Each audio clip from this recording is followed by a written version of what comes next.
Joo, viimeksi mä olin reissamassa tosiaan Panamassa, Väli-Amerikassa ja me oltiin semmoisessa pienessä vuoristokylässä Poketessa.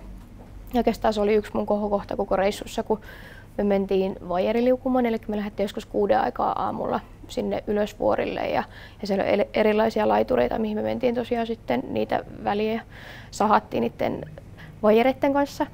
Ja se oli oikeastaan ensimmäisen kerran, kun menin siihen ensimmäisen laiturin, mä että ei hitto, että tää onkin näin korkea, että en mä voi mennä tähän näin.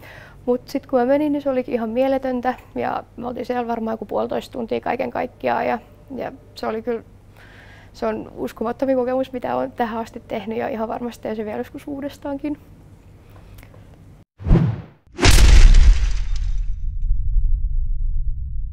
Ja toinen oikeastaan mun huippuhetkistä oli, kun me mentiin tämmöisille Kuna-intiaanien asuttamille San Blas-saarille asumaan muutamaksi yöksi sen paikallisen heimon kanssa ja se oli jotenkin itselleen semmoinen koskettava hetki.